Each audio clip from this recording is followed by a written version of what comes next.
மூணு வகையா பிரிச்சுக்கணும். உங்களுக்கு தகவலுக்காக சொல்றேன்.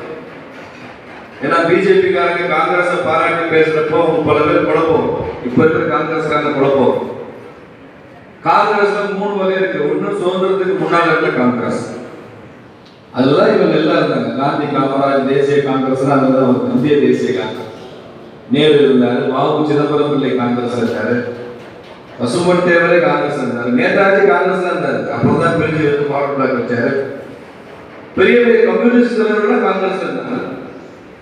இப்படி சுதந்திரத்துக்கு முன்னால் இருந்த காங்கிரஸ் கட்சி என்பது முழுக்க முழுக்க தியாகத்தால் உருவான கட்சி, முழுக்க முழுக்க போராட்டத்தால் உருவான கட்சி, முழுக்க முழுக்க குடும்ப வாழ்க்கையை காவு கொடுத்து தேசத்தின் நலன் குறித்து சிந்தித்த கட்சி. அப்ப அரசியல் என்ன? சுதந்திரத்துக்கு முன்னால் அரசியல்னா போராட்டம், அரசியல்னா சிறை தண்டனை, அரசியல்னா சத்தியாகிரகம், அரசியல்னா தூக்கு மேடை, அரசியல்னா நதிச்சார்ஜ். எதுவுமே நல்லா இருக்காது. எந்த வீட்டு பெண்மணியும் தான் புருஷன் அரசியல் இருக்கிறது விரும்ப மாட்டாங்க. சுதந்திரத்துக்கு அரசியல் அறிவாங்க, குடும்பம் நெருக்கடியா போகும். வாபுசி கப்பல் வாங்குறதுக்காக மும்பைக்கு போறாரு. அவருக்கு தந்தி வருது, மூத்த மகன் சீரியஸா இருக்காரு, கொஞ்சம் நீங்க சீக்கிரம் வாங்க, செத்து போவார் அப்படின்னு தந்தி போகுது வாபுசி. இவர் பாம்பேல போய் இவர் இறக்குறது கூட தந்தி வந்துருச்சு. கப்பல் வராம நான் தூத்துக்குடிக்கு வர மாட்டேன், என் மகனுக்கு என்னன்னாலும் கவலை இல்லை என்று சொல்லி வாழ்ந்தவர் வாபுசி. எந்த ஒரு டெடிகேஷன் பார்க்கலாம், எவ்வளவு பெரிய தியாகம் பார்க்கலாம். என்ன ஆனாலும் சரி, குடும்பத்துக்கு என்ன ஆனாலும் சரி, நாடு முக்கியம். தூத்துக்குடியில தொழிலாளர் போராட்டம் நடத்துறார் வாபுசி. ஆயிரக்கணக்கான தொழிலாளர்கள் உடனே சம்பளத்தை கட் பண்றாங்க ஆலை முதலாளிகள். இவர் மனைவி நகையெல்லாம் விரிச்சு அவங்களுக்கெல்லாம் தினசரி சாப்பாடு கொடுக்குறாங்க. எத்தனை நாளைக்கு சாப்பாடு கொடுக்க நகை ஒரு ஆயிரக்கணக்கான தொழிலாளர்களுக்கு ஒரு நாள் 2 நாள் 4 நாள் கொடுக்கலாம். அப்புறம் அந்த அம்மா நகையெல்லாம் போச்சு. இப்படி பெரிய தியாகம் செஞ்ச காங்கிரஸ். அந்த காங்கிரஸை நாமளும் மதிக்கிறோம், போற்றுறோம், ஏற்றுக்கொள்றோம். கருத்து வேறுபாடு இருக்கலாம். இந்தியா பாகிஸ்தான் பிரிவினையில காங்கிரஸ் எப்படி நடந்து கொண்டது, காந்தி எப்படி நடந்து கொண்டார், சிறுபான்மை சமூகத்தை தாஜா செய்வதில் காங்கிரஸ் எப்படி நடந்து கொண்டது, தேவையில்லாம காந்தி போய் கிலாபத் இயக்கத்தை ஆதரிச்சாரு, இதெல்லாம் விமர்சனம். ஆனால் இவர்களுடைய தியாகத்தை யாரும் மறுக்க முடியாது. அவர்கள் யாரும் சுயநலவாதிகள் சொல்லிவிட முடியாது. நாம் ஜவஹர்லால் நேருவுக்கு இந்த விஷயங்களை பாராட்டணும். அவர் சுயநலவாதிகள், அவருடைய கொள்கைகள் தவறா போச்சு. சுதந்திரத்துக்கு அப்புறம் இன்னொரு காங்கிரஸ், அதுல என்ன பண்ணாங்க? சுதந்திரத்துக்கு அப்புறம்னா யாருக்கெல்லாம் சர்வோதயாவில் நம்பிக்கை இருக்கோ, கிராம வளர்ச்சியில் நம்பிக்கை இருக்கோ, சேவையில் நம்பிக்கை இருக்கோ, அவங்க எல்லாம் முழுக்க அந்த வேலைக்கு போயிட்டாங்க. ஜெயபிரகாஷ் நாராயணன் எனக்கு ஆட்சி அதிகாரம்லாம் வேண்டாம், நான் முழுக்க சர்வோதயாவில் ஈடுபடுவேன்னு போனார். வினோபாவா உள்ளவங்க நான் முழுக்க பூதான் இயக்கம்லாம் போய் மக்கள்கிட்ட நிலம் வாங்கி நிலமில்லாத ஏழைகளுக்கு கொடுப்பேன்னு அவர் போயிட்டார். ஆச்சாரிய திருப்பலானி, ஜேசி திருப்பலானி, அவர் அரசியல் ஆட்சி பக்கமே வரல, அவரும் முழுக்க போயிட்டார். எங்க ஊர்ல டாக்டர் ஜேசி குமரப்பான் இருந்தார், மிகச்சிறந்த பொருளாதார மேதை, கிறிஸ்தவர், ஜோசப் கார்டினஸ் மரம். அவரை பற்றி ஒரு செய்தியை சொல்ல கேளுங்க. அவர் கிறிஸ்தவர். அவர் சொன்னாரு, 3 படைகள் இருப்பது எல்லாருக்கும் தெரியும், தரைப்படை, விமானப்படை, ஆகாயப்படை. ஆனா 4வது ஒரு படை இருக்கின்றது உங்களுக்கு தெரியாது, அதுக்கு பேரு பாதிரி படை அப்படின்னு சொன்னாங்க. பாதிரியில படை, மிஷனரிஸ படைன்னு சொல்லி, அதுவும் இந்த நாட்டுக்கு பெரிய ஊர் விளைவிக்கும்னு சொன்னவர் கிறிஸ்தவ அறிஞர் ஜோசப் குமரப்பா, ஜோசப் கார்டினஸ் குமரப்பா. அவர் இறக்குறதுக்கு முன்னால உயிரெழுதி வச்சுட்டு இருந்தாரு, நான் கிறிஸ்தவனாக இருந்தாலும் எனது உடலை எரிக்க வேண்டும், புதைக்க கூடாது அப்படின்னு எழுதிச்சு. ஏன்னா எரிப்பதுதான் சுற்றுச்சூழலுக்கு நல்லது, புதைத்து கொண்டே இருக்க முடியாது. இந்துக்களுடைய இந்த பழக்கம் தான் உலகத்துக்கே சுற்றுச்சூழலுக்கு என்விரான்மெண்டலுக்கு நல்லது. அதனால நான் கிறிஸ்தவனா மாதிரி என் உடம்பை எரிச்சிருக்கேன்னு சொன்னாரு. மதுரை ஜிஹெச்ல தான் அவர் இறந்தாரு. அவர் உடம்பை எரிச்சு, அவர் விருப்பப்படி எரித்து அதை கொண்டு வந்து அந்த சாம்பல், அந்த அஸ்தியை தான் நம்ம இங்க சமாதியா வச்சு இன்னைக்கு கூட அதை பார்த்துட்டு இருக்காங்க. மதுரை பக்கம் டீ கல்லு இப்படியெல்லாம் மாறாங்க. கொஞ்சம் பேர் ஆட்சி அதிகாரத்துக்கு போனாங்க. ராஜாஜி முதலமைச்சர் ஆனாரு, காமராஜர் ஆனாரு, ஓபி ராமசாமி ரெட்டியார் முதலமைச்சர் ஆனாரு, நேரு பிரதமர் ஆனாரு, மொரார்ஜி தேசாய் குஜராத்ல பிரதமர் ஆனாரு, நிஜலிங்கப்பா கர்நாடகாவில் வந்தாரு, சஞ்சீவ ரெட்டி ஆந்திராவில் முதலமைச்சர் ஆனாரு. இப்படி பல பேர் கற்பூரி தாக்கம் வந்தாரு. இவங்கெல்லாம் அந்த சுதந்திரத்துக்கு முன்னால் இருந்த காமராஜர் அந்த எளிமையை நேர்மையை விட்டுவிடவில்லை, அது தியாகத்தை விடல. அவங்க பெற்றுக்கொண்ட அந்த பயிற்சியை ஆட்சியில் இருந்தாலும் முதலமைச்சரோ பிரதமராக இருந்தாலும் அமைச்சராக இருந்தாலும் தொடர்ந்தாங்க. காமராஜருடைய அமைச்சர்கள் 8 அமைச்சர்கள், கக்கன் உட்பட 8மே முத்துக்கள். அவருடைய அமைச்சர்களுக்கு தான் சீசு கொடுத்தார்.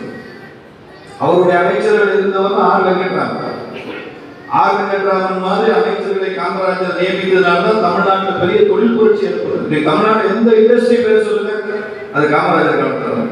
திருச்சி பெரு காமராஜர் காலத்தில், ஆவடி தொழிற்சாலை காமராஜர் காலத்தில், தூத்துக்குடியில் இருக்கக்கூடிய துறைமுகம் எல்லாம் காமராஜர் காலத்தில் வந்தது. ரயில்வே கோச் ஃபேக்டரி, பெரம்பூர்ல இருக்கிற integral railway coach factory Kamarajar காலத்தில் வந்தது. எல்லாமே தமிழ்நாட்டில் எந்த அணைக்கட்டு பேர் சொல்லுங்க, உங்க மாவட்டம் உட்பட காமராஜர் காலத்தில் அந்த டேம் வந்தது. வைகை டேம் உட்பட, உங்க ஊர்ல கோதையார் டேம் உட்பட, பேச்சிப்பாறை, பெருஞ்சாணி அணை உட்பட எல்லாம் காமராஜர் தான். அணைக்கட்டோ காமராஜர், தொழிற்சாலைகளோ காமராஜர். இப்படி எல்லா வளர்ச்சிக்குமான பள்ளிக்கூடங்கள் ஆரம்பிச்சாங்க மாத்திரம் தான் நாம சொல்றோம். ஆயிரக்கணக்கில் புதிய புதிய பள்ளிகளை துவங்கி எல்லோரையும் படிக்க வைத்த பெருந்தலைவர் காமராஜர் என்பது நமக்கு தெரியும்.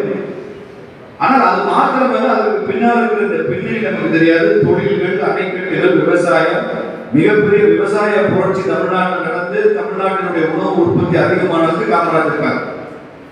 இதெல்லாம் நமக்கு தெரியவில்லை.